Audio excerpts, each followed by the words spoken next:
Bienvenue au cœur de l'art, des conversations sincères, toniques et joyeuses, à deux ou plus, qui stimuleront votre créativité et vous donneront envie de mettre plus d'art dans votre vie. Avec moi, Sabina Pinzon. Et moi, Gwenaëlle Perron. Et nous sommes toutes les deux des artistes basés en Bretagne. Lorsqu'on est artiste et qu'on décide de montrer notre travail, que ce soit via un site internet ou plus particulièrement lorsqu'on expose, on va être face à un public qui va forcément nous poser des questions sur nous et sur notre travail. Et là, il faut être prêt à donner des réponses. Donc il y a un travail à faire sur soi. Il faut bien se connaître, bien connaître son travail et il faut bien apprendre à parler de soi et de son travail pour susciter de l'intérêt, de la curiosité chez les interlocuteurs, éventuellement même décrocher une vente, parce que la manière qu'on a de se présenter peut vraiment influencer aussi le rapport, le lien qu'on peut tisser avec quelqu'un. Et même dans ma propre expérience, j'ai remarqué que si le courant passe avec les personnes qui viennent voir mes œuvres et avec qui j'échange, ils seront plus enclins à passer du temps, regarder mes œuvres, ils vont mieux comprendre, et parfois ça a déclenché des ventes. Donc aujourd'hui, avec Gwenaëlle, on avait envie de parler de comment parler de soi et de son travail. Exactement, c'est devenu un peu incontournable en fait. Je pense que c'est dû en partie aux réseaux sociaux. Je pense que le fait de parler de soi et de son travail, ça a au moins 3 objectifs. C'est d'une part d'être visible, ensuite de se singulariser par rapport aux autres, de montrer en quoi on est original et différent, et puis on a aussi pour but d'être compris, c'est une manière aussi d'expliquer sa démarche, d'expliquer son travail. Je crois qu'il y a une demande par rapport à ça. Je pense que les gens sont curieux, du métier d'artiste, savoir comment se produit cette curieuse alchimie où on part d'une toile vierge et on arrive à un tableau, comment on part d'un bloc de terre et on arrive à une sculpture. Je pense que là, il y a vraiment un mystère que les gens ont envie de découvrir. Il y a aussi les gens qui pratiquent eux-mêmes et qui donc ont envie de comprendre comment on fait, de comprendre les techniques, etc. Et puis, comme je le disais, les réseaux sociaux amplifient cette possibilité, cette capacité à être compris. C'est vrai que depuis quelques années, c'est devenu quasiment incontournable de montrer son travail, de parler de soi, mais aussi de montrer un peu l'envers du décor, de montrer comment on travaille, de montrer comment est notre atelier, quels sont nos outils favoris, quelles sont les marques de peinture qu'on utilise. Voilà, c'est tout un tas de questions que les gens peuvent légitimement se poser. Et donc, effectivement, c'est important d'y réfléchir en amont et de savoir comment on a envie de parler de soi, quelle sorte d'artiste on est, quel rapport on a avec la création, et puis comment on va parler de son travail, présenter son travail, expliquer comment on en est arrivé là, en fait. Donc, on va peut-être commencer par se pencher sur parler de soi d'abord. Oui. Alors, quand on dit parler de soi, il y a bien évidemment son parcours artistique. Voilà, on a peut-être fait l'école des beaux-arts, peut-être pas, ou on a suivi des cours en ligne, ou en tous les cas ça fait X nombre d'années qu'on expose. Ça c'est plutôt, on va dire, le CV un peu. Voilà, c'est un peu ce qu'on a accompli dans le passé. Dans notre pratique artistique. Les anglo-saxons souvent distinguent deux choses. Il y a la bio, la biographie, le CV, et puis artist statement, où là ils expliquent leur démarche en fait. Nous en France c'est peut-être moins, ça dépend en fait. On peut présenter ça comme on veut. Après chacun est libre de la forme.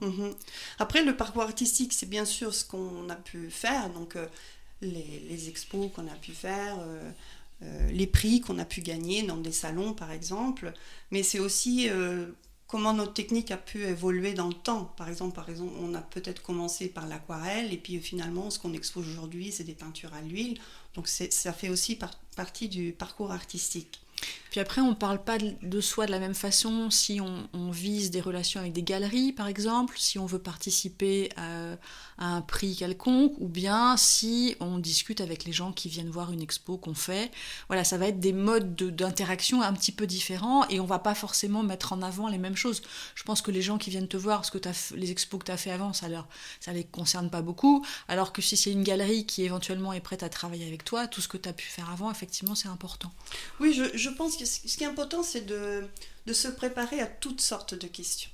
Dans mon expérience, des fois, j'ai eu même des questions auxquelles je n'étais pas préparée, qui m'ont vraiment oui, bah, tu peux toujours être désarçonné. Ouais, qui m'ont étonnée. Donc, il faut être capable de donner une réponse avec confiance en soi. Ouais, avec naturel, avec confiance en soi. Voilà, où il n'y a pas d'hésitation.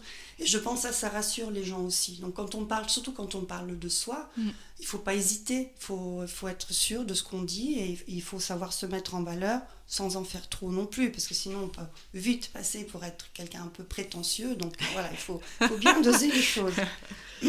Pardon. Ensuite, quand on parle de soi, il y a aussi les sources d'inspiration. Dans mon expérience, c'est une question qui revient souvent. Les gens, quand ils sont face à mes tableaux, souvent ils me posent la question, mais c'est quoi les sources de votre inspiration ? Et là, il faut savoir donner une réponse cohérente. Pas juste dire, ouais, la nature, quoi, la mer. Voilà, oui, bien sûr, on peut répondre comme ça, mais l'idée, c'est de présenter les choses de manière à que ça va susciter de l'intérêt, un peu de curiosité, et puis que les gens vont vouloir poser après d'autres questions encore. Et l'idée, c'est aussi de faire un lien avec visuellement ce que les gens sont en train de regarder. Donc, dire, voilà, mes sources d'inspiration, c'est ça. Et moi, j'essaie de les transcrire de cette manière. C'est comme ça que j'interprète les choses. Ça, il faut savoir en parler. Il faut trouver les mots justes. Comment on fait alors du coup pour se préparer à ça ? Comment tu as fait toi pour te préparer avant tes expos par exemple ? Pour te dire, qu'est-ce que je vais dire et comment je vais le dire ? Est-ce que tu as écrit ? Est-ce que tu as réfléchi longtemps ? Est-ce que tu t'es fait un petit résumé ? Comment tu as fait concrètement pour élaborer ça ? Ouais, bonne question. Alors, j'ai commencé déjà en créant un site internet. Et lorsqu'on crée un site internet, on a envie que quand les gens vont voir les photos de nos peintures,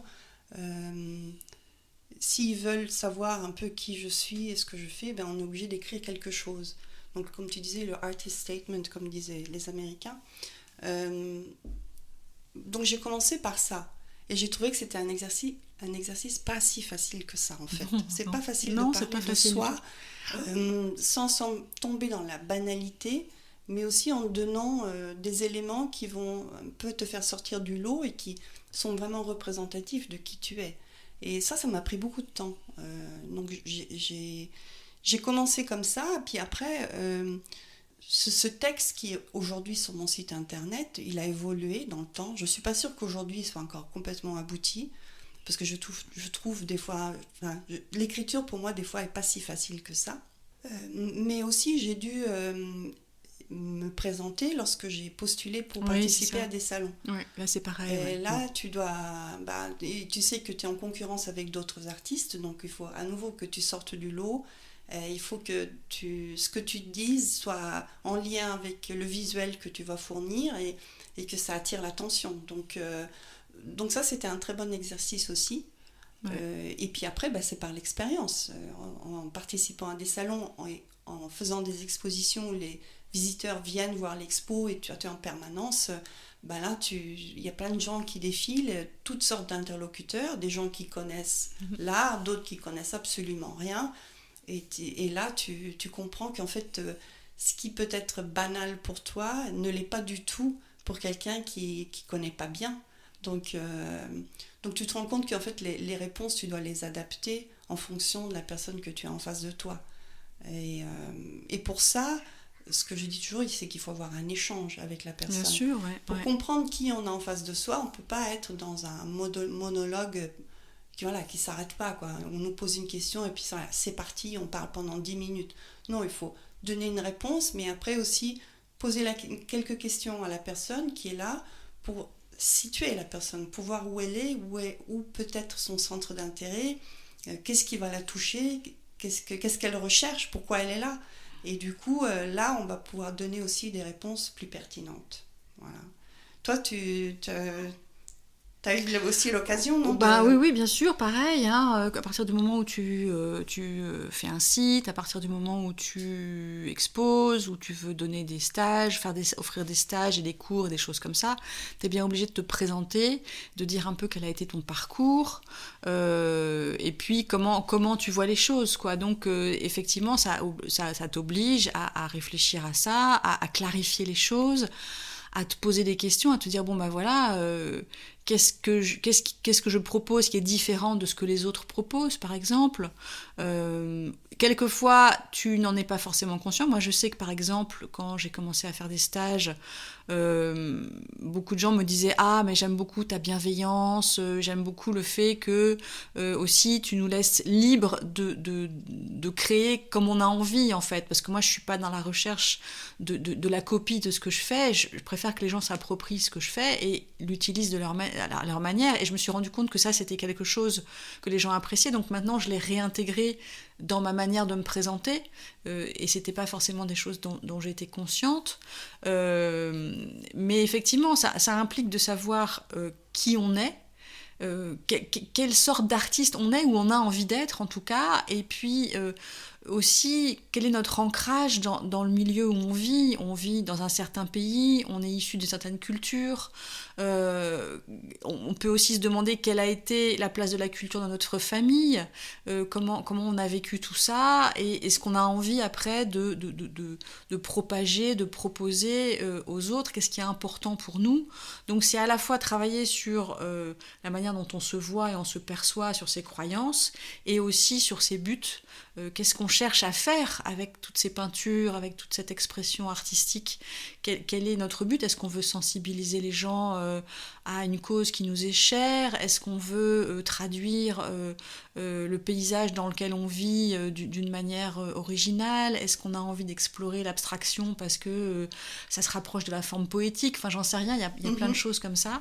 Et donc, effectivement, ouais, et comme toi, c'est une version qui est c'est work in progress, hein. Oui, ça évolue dans le temps parce que tu changes, tu proposes d'autres choses, et donc et moi je dirais que il y a quand même des choses auxquelles il faut faire attention quand on écrit sa bio ou quand on parle de soi. C'est que déjà il faut pas forcément tout dire et trop en dire. Il faut garder une part de mystère aussi, et il faut garder une part de mystère pour que les gens puissent te poser des questions, et peut-être de manière, en échange de personne à personne, pouvoir peut-être te parler de manière un peu plus confidentielle, un peu plus personnelle, parce qu'il faut bien être conscient aussi que ce qu'on met sur son site, ça peut être vu par n'importe qui, et que la conversation qu'on va avoir avec quelqu'un, c'est différent. Il faut aussi réfléchir en termes d'énergie, parce que quelquefois, si on veut parler de la direction qu'on veut donner à son travail, il y a par exemple beaucoup d'écrivains qui sont un peu superstitieux par rapport à ça, c'est-à-dire qu'ils ont une idée, ils commencent à la développer, ils veulent pas en parler, parce que le fait d'en parler, ça va faire se dégonfler l'idée en fin de compte. Et je pense qu'en termes de peinture, c'est pareil, il y a peut-être, quand on commence à trouver des nouvelles pistes, il ne faut pas forcément en parler tout de suite. Et puis après, il faut faire bien la différence entre ce qu'on considère qui est professionnel, ce qui est personnel, ce qui est privé, ce qui est intime. Il faut faire la part des choses dans tout ça et faire attention par rapport à ce qu'on veut montrer. Il y a des artistes qui ne montrent que leur travail, il y a des artistes qui parlent aussi de leur vie, il y a des artistes qui montrent leurs enfants. Voilà, où est-ce qu'on se situe dans tout ça? Ouais. Moi, je voulais rebondir sur ce que tu as dit tout à l'heure. Tu disais il faut aussi savoir ne pas trop en dire. Et j'en ai fait l'expérience de ça, parce que j'ai remarqué que quand les personnes, lors d'une expo, viennent voir mes peintures, souvent la question c'est, ils me posent la question, qu'est-ce que ça représente pour vous, ce tableau? Et au lieu de répondre, à chaque fois maintenant, je leur dis, et pour vous, qu'est-ce que ça vous évoque? Et là, c'est eux qui laissent place à leur imagination, ils vont me dire ce qu'ils ressentent, et au final, ils sont tellement pris à essayer d'interpréter ce qu'ils voient qu'ils oublient la question qu'ils ont posée, et du coup, ils ont répondu eux-mêmes à leurs propres questions. Voilà. Et moi, je dis, ah oui, c'est très bien, oui, c'est super si vous voyez ça. Exactement, oui. Mais tu n'as pas forcément envie de dire ce que c'est pour toi non plus. Non, non, c'est vrai que des fois, j'ai pas envie. Après, il y a aussi, par exemple, le titre des œuvres. Lors du dernier salon, il y a une personne qui m'a dit j'aime bien cette peinture-là. Et puis ils sont allés voir quel était le titre. Ah, pourquoi vous l'avez appelé comme ça? Ah mince, là tu t'es dit zut, j'ai pas choisi le bon titre. Oui, et puis après, je pense que là, voilà, pareil, il faut pas essayer après de justifier, de se défendre, dire oui, parce que à ce moment-là, voilà ce que j'ai ressenti et tout ça. Il n'y a pas besoin. Hein. Je veux dire, la personne, tu sens qu'il y a un malaise par rapport à ce qu'elle voit et ce qu'elle lit, elle n'arrive pas à mettre les deux choses ensemble, et toi tu dis, bah écoutez, ça vous appartient quelque part. Bien sûr, mais t'as pas besoin de rentrer là-dedans, puis elle est vite passée à autre chose d'ailleurs. Donc voilà, je pense que c'est ça, c'est une espèce de danse un peu qu'on a avec les personnes qui viennent voir notre travail, et il faut s'adapter. Mais ça, la question des titres, on pourrait quasiment en faire un épisode, parce que c'est vrai que est-ce qu'il faut en donner, est-ce qu'il ne faut pas en donner, et comment les trouver. Oui, tout à fait. Après, il y a une question qui revient souvent lorsqu'on rencontre des gens, c'est quel est votre processus, comment vous vous y prenez pour faire une peinture. Et après, là, chacun aura sa réponse, aura sa manière de faire. Et je pense, pareil, là, on peut avoir aussi différentes manières de démarrer une peinture, par exemple. Et surtout si on travaille avec des techniques différentes. Donc ça, il faut bien l'expliquer. Mais il ne faut pas rentrer trop dans le détail.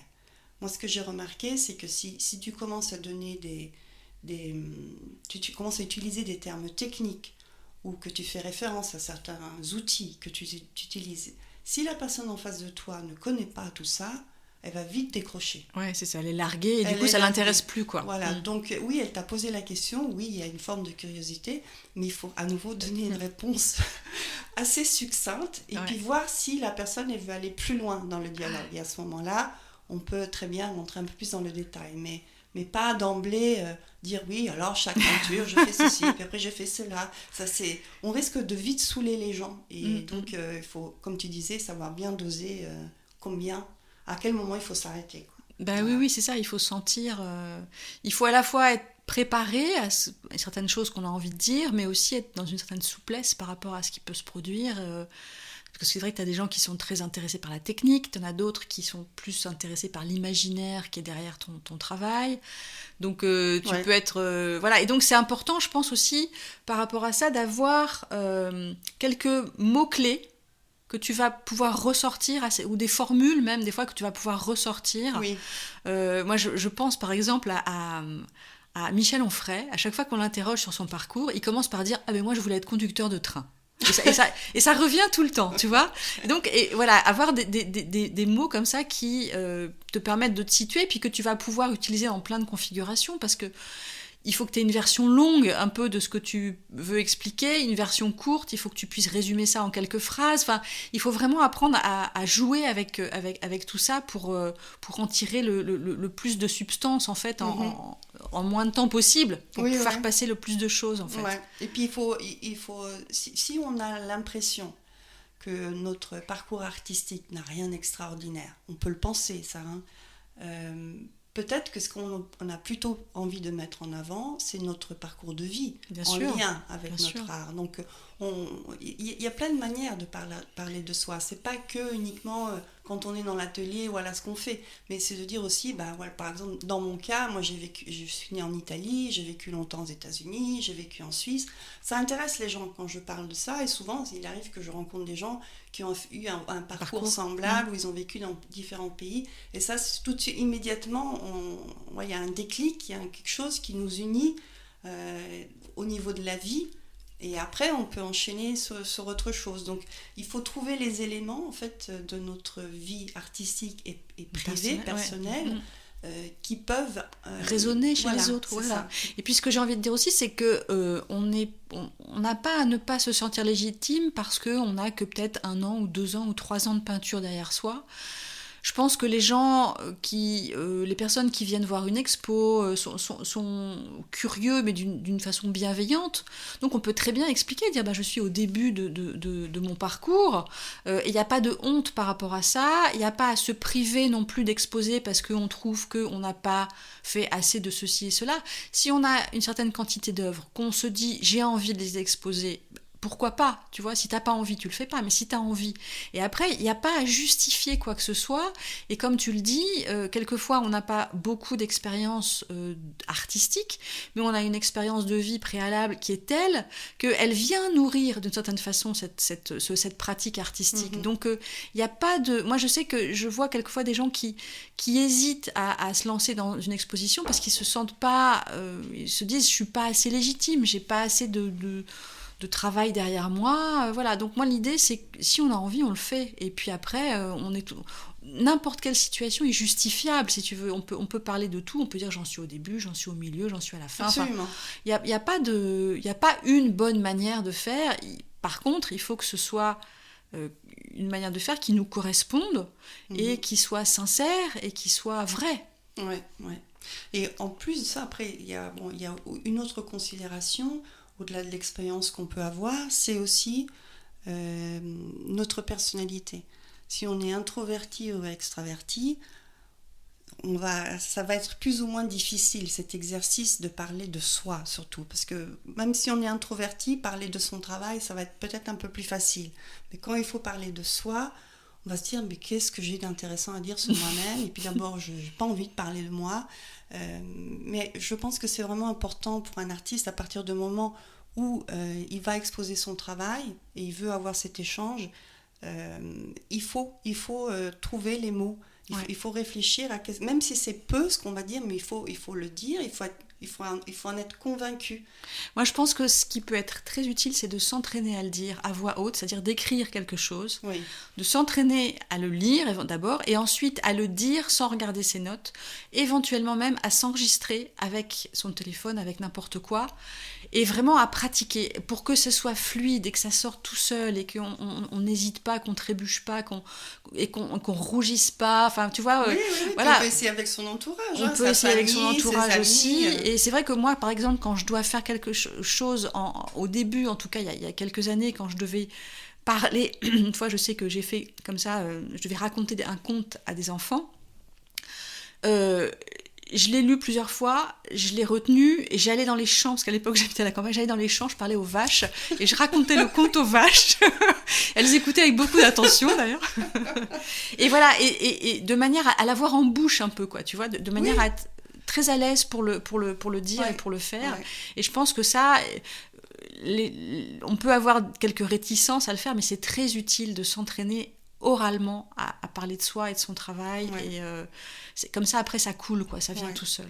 Après il y a aussi ce que j'appelle moi c'est le langage corporel, donc notamment quand on est introverti, c'est ce que j'ai pu observer, c'est dans certains salons il y a des artistes qui se mettent sur leur chaise derrière leur table, donc déjà ils ont une barrière entre eux et le public. Et ils restent assis et ils lisent un bouquin. Ouais, bah oui, c'est sûr. Et les gens, ils viennent à leur stand, ils regardent leurs œuvres, et puis la personne, elle lève même pas les yeux, elle leur dit même pas bonjour. Bah, les gens, ils restent pas. Systématiquement, non. Tu vois, les gens, et même, il y a certaines personnes, elles n'osent pas s'approcher du stand, parce qu'il y a cette barrière, il y a cette personne qui ne dit rien, ou alors qui les regarde, mais qui n'ose rien dire. Et ça, c'est vraiment problématique. Et ce que j'ai pu observer, bah, c'est que souvent, c'est les personnes qui... font peu ou pas de ventes dans les salons. Bien sûr. Donc il faut aussi, alors au-delà de savoir parler de soi, il faut aussi savoir comment déclencher puis être disponible, la conversation avec les gens. Les gens, ils viennent à ton stand, déjà tu peux dire bonjour avec un sourire, si possible. Ça fait toujours du bien de voir quelqu'un souriant.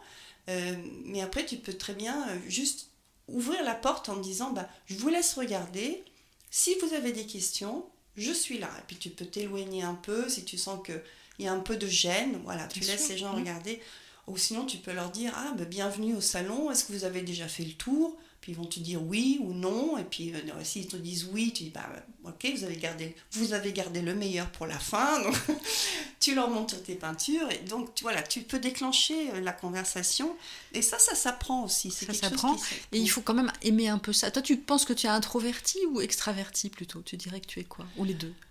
Je pense que dans des situations comme ça, je suis très extravertie. Ouais. Je vais facilement vers les gens. Et je pense que ton passé professionnel t'aide beaucoup par rapport à ça aussi, non? Oui, je pense que Oui, tout à fait. Parce que, après, au niveau de ma personnalité, c'est pas le truc que je préfère faire, quoi. Je veux dire, moi, je suis très bien toute seule dans mon atelier et parler avec personne. Et écouter les chants d'oiseaux. Voilà.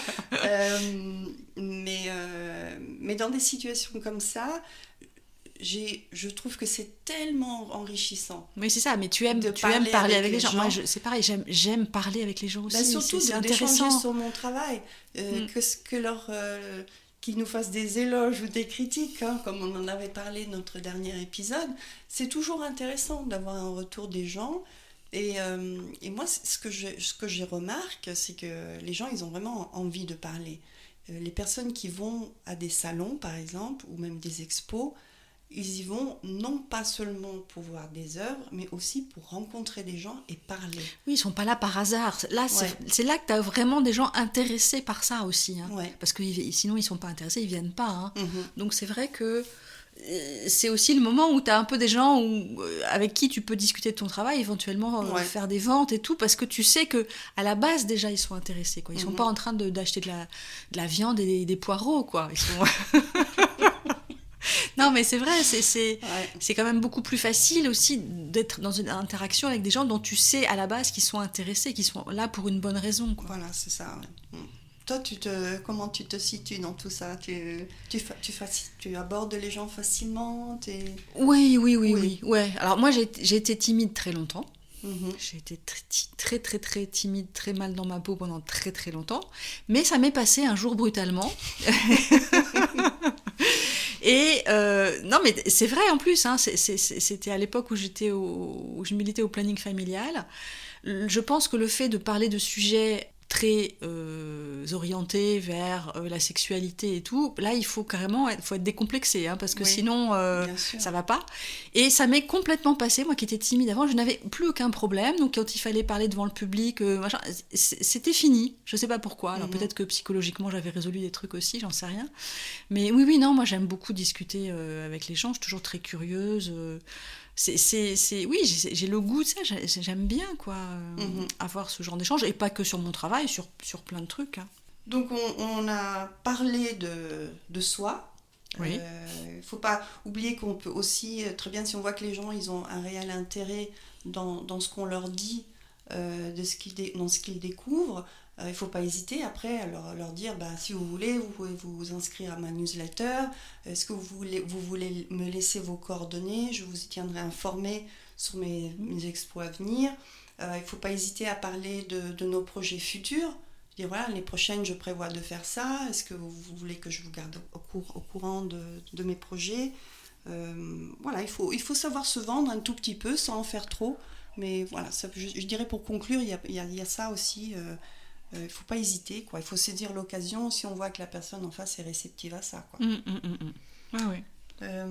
Mais donc une fois qu'on a appris à parler de soi, et il faut parler de son travail aussi. Et donc là, il y a plusieurs points à explorer. Donc moi, je pars toujours du principe que chaque œuvre a son histoire. Et je pense que quand on crée, quelle que soit la chose qu'on crée, il faut prendre des notes mentalement de ce qui s'est passé pendant la création de cette œuvre. Quand on a débuté, qu'est-ce qui nous a inspiré? Qu'est-ce qui s'est passé? Est-ce qu'on a eu des difficultés? Ou est-ce qu'on a pu la réaliser juste en quelques heures, quelques jours? Quelle est notre satisfaction à la fin? Qu'est-ce qui a fait qu'on a su qu'elle était terminée? Voilà, c'est des choses qui peuvent intéresser nos interlocuteurs si on a quelqu'un qui flash sur une œuvre en particulier. Donc ça, c'est bien de bien prendre note de notre processus créatif et par rapport à chaque œuvre, de connaître un peu son histoire et de savoir en parler de cette manière-là, je pense. Qu'est-ce que tu en penses? Oui, moi je fonctionnerais plutôt sur une série, tu vois, que sur une œuvre particulière. En général, je dirais plutôt qu'il y a quelque chose qui engendre la création d'une série. Il y a une idée, il y a l'envie d'explorer quelque chose, il y a une technique, ça peut démarrer avec plein de choses en fait. Mais c'est vrai que c'est important de savoir d'où elle vient en fait et de pouvoir en parler aussi parce que ça peut du coup résonner davantage avec les personnes qui regardent ton travail. Et tu vois, hier je fais partie d'un petit groupe, là il y a deux autres artistes, une qui s'appelle Elisabeth Svenby qui est en Norvège et l'autre qui s'appelle Sonal Natwani qui est à Vienne mais qui est d'origine anglaise. Et Elisabeth, elle est passionnée, elle est passionnée par les arbres, la nature et tout ça. Et donc au fil des années j'ai vu son travail évoluer. Et là, récemment, elle a fait toute une série d'œuvres où elle peint des arbres, dans donc la nature, la forêt en gros, mais d'une manière qui est très proche de ce qu'on peut voir par exemple dans un dessin animé de Miyazaki. Tu vois, des arbres avec des nuages, voilà, il n'y a pas d'humains, il n'y a pas d'animaux, il n'y a rien du tout.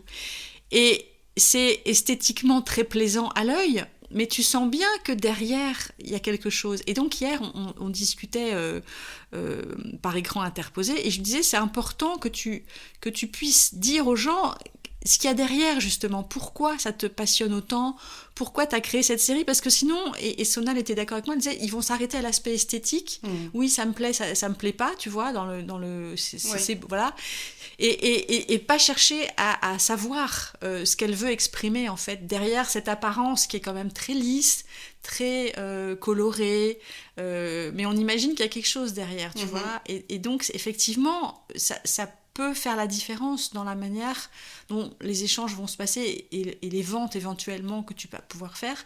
Si tu peux parler de ton travail et de son origine et de pourquoi il est là, ce que tu voulais dire, ou si tu peux pas en parler, quoi.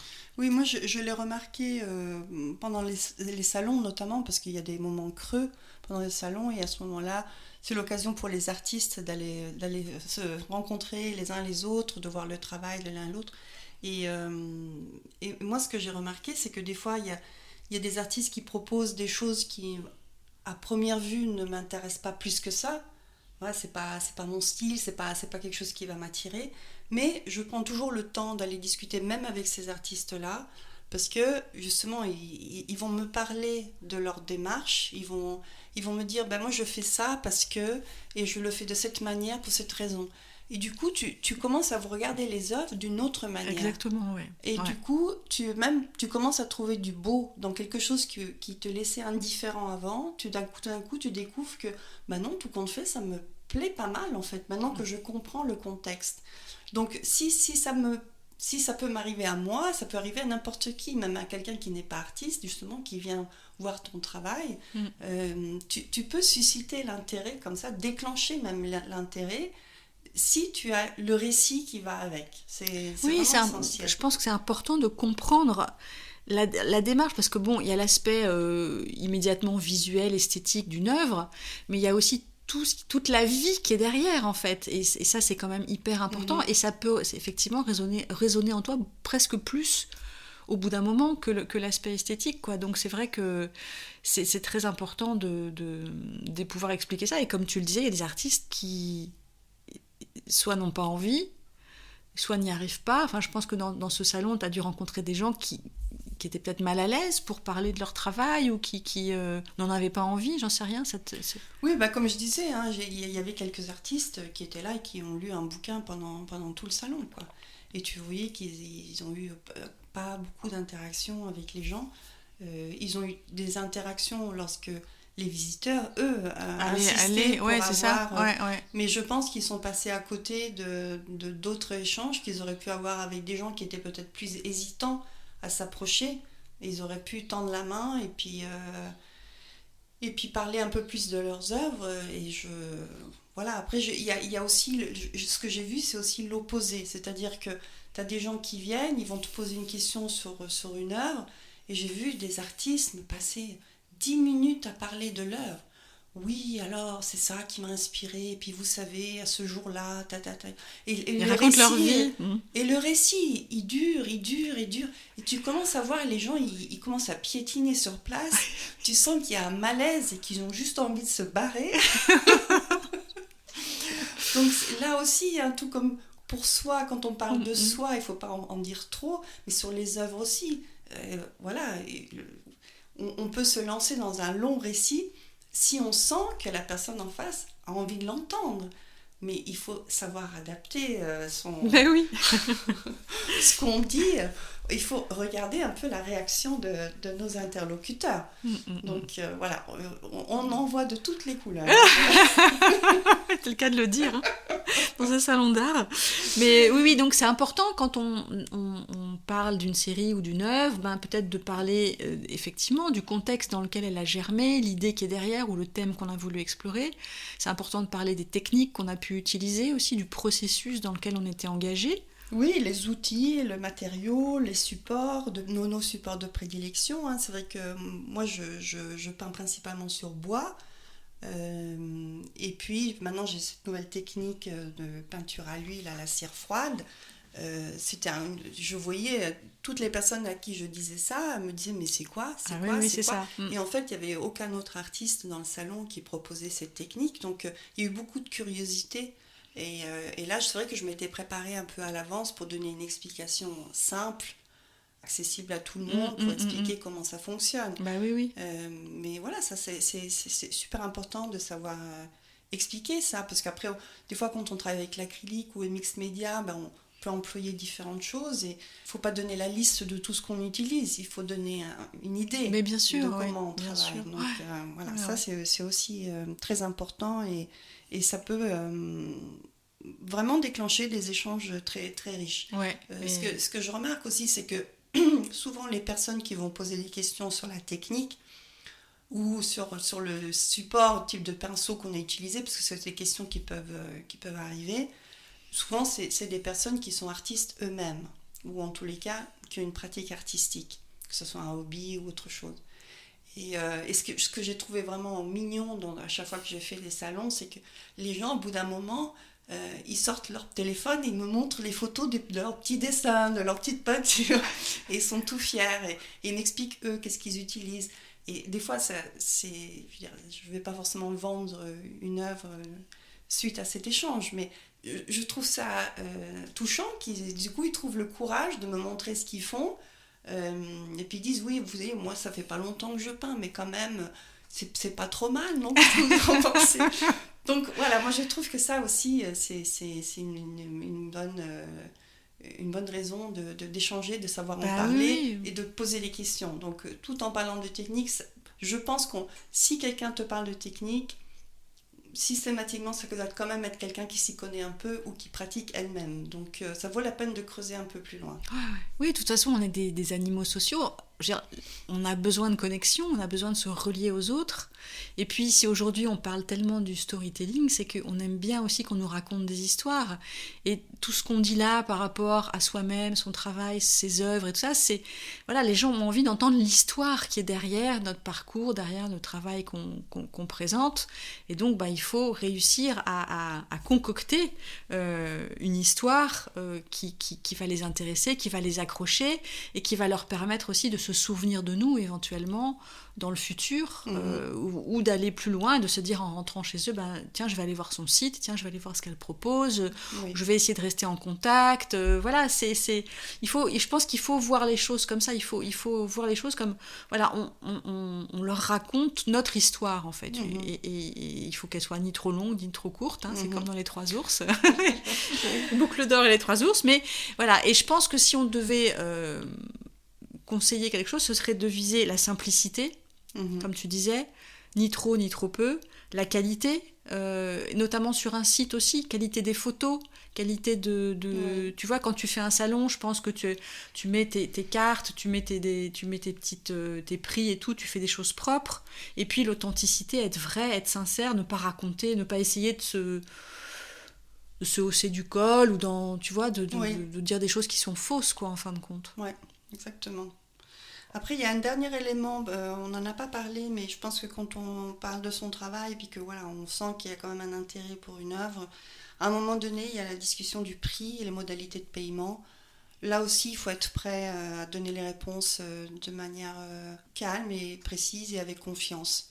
Il s'avère souvent que dans les salons, les gens ils vont te dire j'aimerais acheter telle œuvre et puis celle-là. Si j'achète les deux, est-ce que vous me faites un prix? Il faut être prêt à donner une réponse. Dire, non, je suis désolée, les prix sont tels, ceux qui sont indiqués. Ou alors donner une autre réponse et dire, ok, je peux vous faire un rabais de 10% ou 20%, enfin peu importe ce que vous voulez. Mais ça aussi, je pense que c'est très important. Il faut être prêt à toutes sortes de Oui, questions. c'est ça. Et surtout en France ça. où l'argent, on n'en parle pas facilement quand même. Peut-être un peu plus maintenant. Mais moi, par exemple, j'ai eu des personnes qui m'ont dit j'aimerais acheter cette œuvre-là, mais je vais vous la laisser pour la durée du salon. Je viendrai la chercher après. Comment on fait?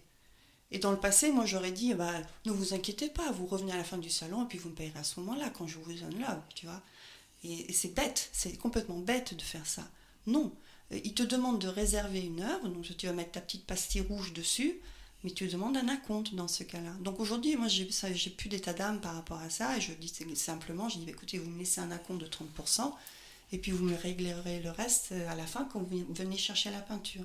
Comme ça, si la personne ne revient pas, on a au moins de 30%, parce qu'entre-temps, on a quand même réservé l'œuvre, ce qui fait qu'on ne peut pas la vendre à quelqu'un d'autre. Non, qu'on peut rater d'éventuelles ventes. Voilà, c'est ça. Voilà. Donc je pense que ça aussi, il faut... oui, c'est ça. Et au début, on est un peu ingénu et naïf, et puis on se fait avoir une fois, deux fois, et puis après, on se dit, maintenant, je vais... Voilà. Et c'est vrai que c'est important d'avoir des règles aussi claires, de savoir où on met les limites, de savoir comment on a envie de faire les choses. Ça, c'est aussi quelque chose qui est important dans les rapports qu'on va avoir avec les gens, pour pas se laisser déborder, marcher sur les pieds ou ne pas respecter. Enfin, voilà, quoi. C'est vrai que tout ça, ça compte. Ouais. Donc, on pourrait encore dire, je crois, beaucoup de choses sur ce sujet, parce qu'il y a plein de manières de parler de soi, de parler de son travail, mais comme tu l'avais résumé tout à l'heure, je pense que le fait de rester honnête et de dire ce qui vient vraiment du cœur, est la manière la plus simple d'aborder ça. Il ne faut pas inventer des histoires.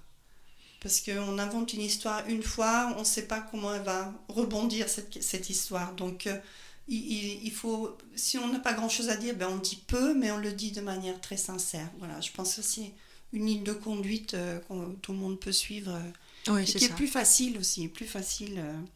Oui, et puis ça ne sert à rien de vouloir... apparaître autre que ce qu'on est en fin de compte. Là où ça peut être, là où il peut y avoir un travail à faire, c'est que si on a eu une histoire qui n'était pas très heureuse ou qui a été difficile, ça va être de trouver les éléments de cette histoire qui vont nous aider et qui vont nous nourrir et qui vont nous permettre de mettre en avant des choses positives, comme tu le disais, de la même manière que il faut sourire, être agréable, accueillir les gens. C'est pareil, il faut aussi extraire de sa vie des choses avec lesquelles les gens vont entrer en résonance, mais qui vont pas nous faire passer pour la Cosette de service, quoi, tu vois, parce que ça gêne tout le monde en fin de compte. Donc c'est important aussi d'extraire.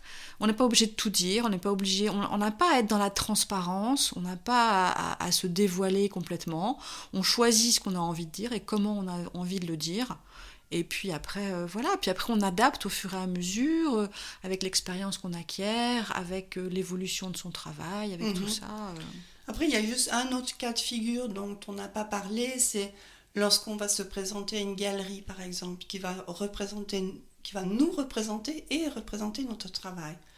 Là, je pense qu'il faut vraiment se professionnaliser. Je veux dire, il faut vraiment tenir un discours très clair, complet, garder son histoire, la maintenir et proposer quelque chose de cohérent. Aussi bien quand on parle de soi que quand on parle de ses œuvres. Ça va être mieux reçu par une galerie qui saura mieux après elle-même la décrire à des acheteurs potentiels. Donc là, il faut aussi avoir des supports, il faut pouvoir fournir justement quelque chose d'écrit qui soit bien fait.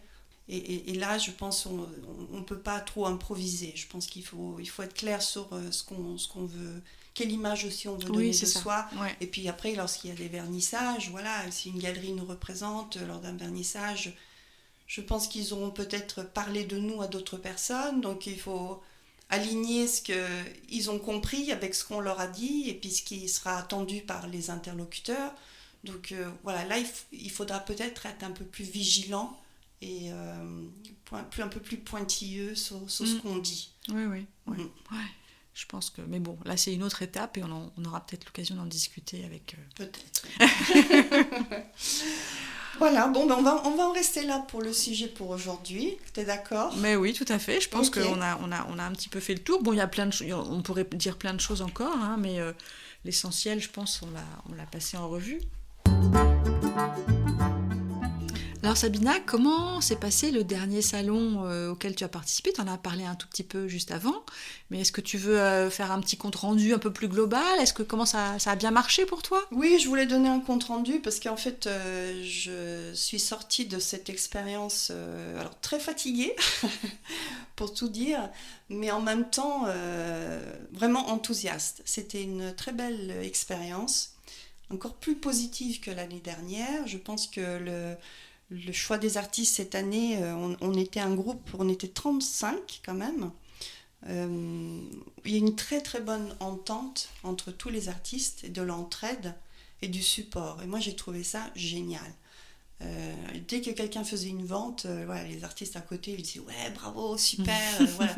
Il y avait vraiment un encouragement réciproque qui faisait du bien. Bah oui. Voilà, il n'y avait pas de concurrence, tu vois, c'était... Après, j'ai eu la chance d'avoir aussi des artistes qui exposaient juste à côté de moi, très talentueux. Donc, j'ai une photographe et un sculpteur. J'ai tissé des liens et passé des très bons moments. Et donc, ça, c'était superbe. C'était très bien organisé aussi. Donc, ça facilite quand même la vie des artistes. Quand on arrive, on a notre emplacement, on a juste à accrocher. Voilà. Donc, ça facilite les choses. On a eu une belle météo aussi. Et puis j'étais contente parce que j'ai eu des acheteurs qui m'avaient acheté des tableaux l'année dernière qui sont venus exprès pour me voir à nouveau. Ils avaient amené des chouette, amis. Donc ils voulaient voir mon nouveau travail. J'ai eu des échanges très, très riches à ce niveau-là. Et ça m'a vraiment fait du bien. J'avais besoin de ça. Surtout parce que ce salon, c'était beaucoup de travail en amont. Et donc c'était important pour moi aussi qu'il y ait des résultats conséquent.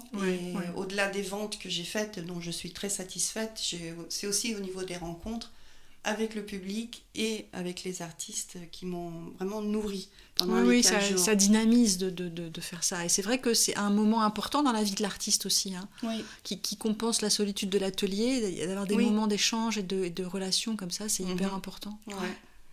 Donc après, les quelques points que j'ai retenus de cette expérience, je l'ai cité tout à l'heure, mais ce que j'ai remarqué, c'est que de manière générale, les gens ont vraiment besoin de parler aujourd'hui.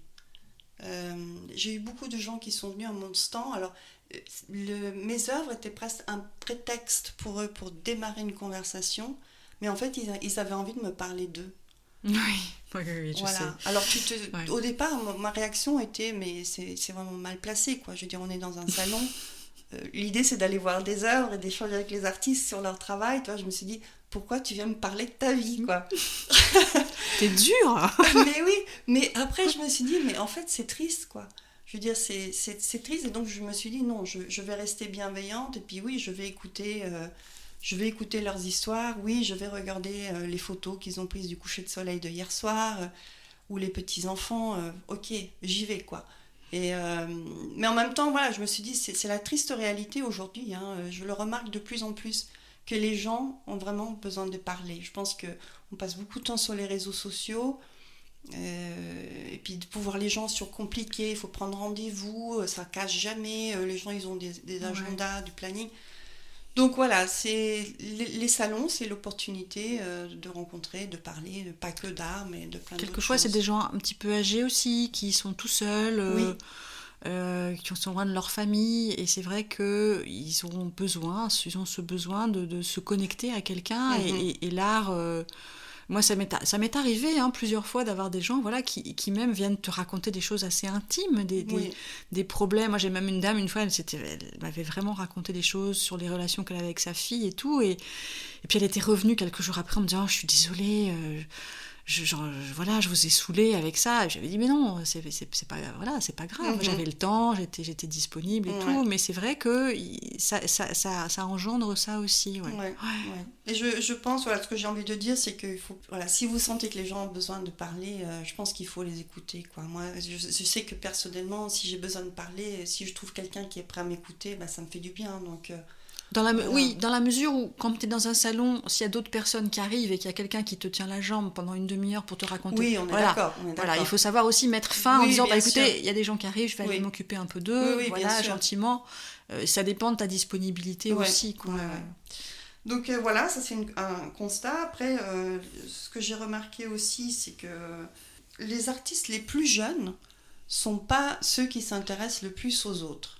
Ce que j'ai remarqué, non mais ça m'a... Ouais, ça te fait rire, mais... en fait, ça m'a désolée, quoi. J'ai trouvé ça triste. C'est-à-dire qu'ils Ça veut dire qu'ils restaient entre eux ou ils restaient dans leur bulle ? Alors, ils restaient entre eux ou ils attendaient que les gens viennent leur parler. D'accord. Mais même les autres artistes, je veux dire, il y a pas mal de périodes pendant le salon où il y a pas grand monde qui circule. Donc voilà, comme je disais tout à l'heure, les artistes discutent entre eux. Et la plupart des artistes ont fait le tour de quasiment tous les stands. Pas tous, parce que t'as pas le temps, mais voilà. Et les plus jeunes, moi j'ai remarqué, en fait, ils restaient dans leur petit coin, ils restaient entre eux, mais ils n'allaient pas forcément... Ils considéraient que les autres c'était des vieux ou je sais pas quoi. Ah oui, puis c'est contagieux un peu, ça. Et du coup, ils n'ont pas démontré énormément de curiosité. Mais peut-être qu'ils étaient mal à l'aise. Ah non, parce que quand tu allais leur parler, tu sentais qu'il n'y avait pas de la timidité ou quoi que ce soit. Donc c'était leur ego alors. Ouais, je sais pas, mais je me suis dit c'est dommage parce que voilà, ils sont un peu passés à côté d'échanges qui peuvent être enrichissants pour eux. Voilà, donc voilà, j'ai constaté ça, j'avais juste envie de le dire parce que je trouve ça un peu triste, voilà, bref. Après, ce que j'ai aussi remarqué, ça c'est que les artistes qui sont le plus enthousiastes, donc qui sont debout, qui sont actifs pendant le salon, donc ils discutent, ils accueillent les gens avec un grand sourire et tout ça, font de meilleures ventes que les artistes qui ne bougent pas trop, quoi.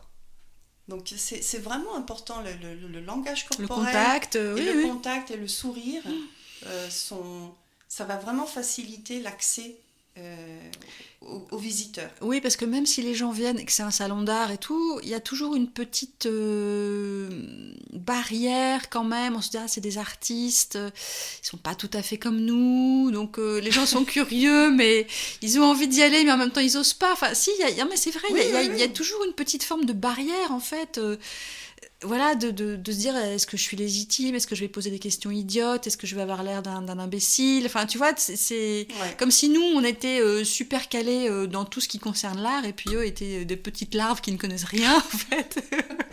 Mais en fait pas du tout, c'est loin de là quoi, mais on sent toujours voilà, il y a un pas à faire, il y a toujours un petit pas à faire, mais et moi je conseille toujours aux personnes, même dans mon groupe et tout, qui vont voir, aller discuter avec l'artiste, si vous pouvez, c'est toujours intéressant, on en retire toujours plein de choses, quoi, en fait, et faut pas hésiter. Et je dirais, au-delà de juste le sourire et l'accueil, c'est l'état d'esprit. Il y avait une artiste, notamment pendant le salon, qui exposait, elle avait un stand superbe, et elle fait moi, je trouve que c'est du très bon travail, ce qu'elle fait. C'est vraiment... c'est très beau. Mais je sais que pour des raisons personnelles, elle n'était pas très présente. Et donc, elle était très préoccupée et elle était à son stand de temps en temps, mais elle s'absentait souvent. Et voilà. Et en fait, il y a beaucoup de gens qui sont passés à côté de son stand, ils ne se sont jamais arrêtés, alors qu'elle proposait vraiment de très, très belles choses. Donc je pense aussi un peu l'énergie qu'on dégage et va se ressentir. Les gens vont ressentir ça. Hein. On va ressentir si... Oui, c'est clair. Si t'es quelqu'un voilà, ce que tu dégages, comment tu rayonnes en fait, quelle énergie sur quel mode d'énergie tu vibres en fait. Exactement. Hein. Ça, je pense qu'on y est très sensible, souvent même de manière inconsciente. Mais c'est vrai que on a tous eu l'expérience de ces gens à qui il arrive toujours des problèmes, la vie est contre eux. Voilà, quand tu les croises dans la rue, au bout d'un moment, tu changes d'itinéraire, quoi. T'as pas envie de discuter avec eux. Non, mais c'est vrai. Oui, c'est vrai. T'as pas envie de ça. T'as pas envie de t'alourdir de la mauvaise énergie des autres, en fin de compte. Donc, effectivement, dans un salon, c'est... Bon, après, tu peux pas maîtriser les événements de ta vie. Quelquefois, il se passe des trucs au mauvais moment. Oui, mais c'est vrai que... C'est pour ça que je dis c'est important d'avoir envie de le faire, quoi. Faut pas se sentir obligé. Faut vraiment avoir envie d'être là-dedans et de le faire comme ça, quoi. Oui. Voilà, donc... Voilà, je dirais donc simplement une bonne édition pour toi. Ouais, un très bon salon. Et l'année prochaine, je ferai partie des bénévoles qui vont soutenir le salon. Et j'espère pouvoir exposer à nouveau parce que c'est superbe. Donc voilà. Bon, écoute, ça donne envie. Oui. Et toi alors, qu'est-ce que tu Eh bien écoute, moi je propose la semaine prochaine, donc 17, 18, 19 juin, le soir... un atelier en direct chaque soir, les 3 jours, donc de 20h à 21h30 en gros. Et l'idée, c'est de proposer à chaque fois un atelier différent. Donc le premier, ce sera comment réaliser différentes études en partant de peinture, de collage, de choses comme ça, pour se chauffer un peu, pour trouver des idées, pour trouver des pistes de travail. Le deuxième soir, on va fabriquer un sketchbook qui sera un sketchbook d'inspiration, c'est-à-dire qu'on va créer des pages qui vont ensuite raisonner d'une certaine manière avec soi et qui vont inciter à créer différentes choses. Et puis le dernier soir, on ira vers plus une expression florale, on fera qu'on appelle un bouquet en folie. Et voilà, et l'idée c'est que les gens viennent, participent, voient aussi comment ils peuvent décliner ça après pour leurs propres objectifs, comment on a envie de faire ça, parce que les petites études, ça peut donner lieu à une myriade de choses. Le sketchbook, c'est pareil, on peut faire un sketchbook plutôt orienté abstrait, plutôt orienté, je sais pas, travail dans la nature, enfin, on peut avoir plein d'idées, donc ce sera l'occasion d'échanger aussi sur tout ça.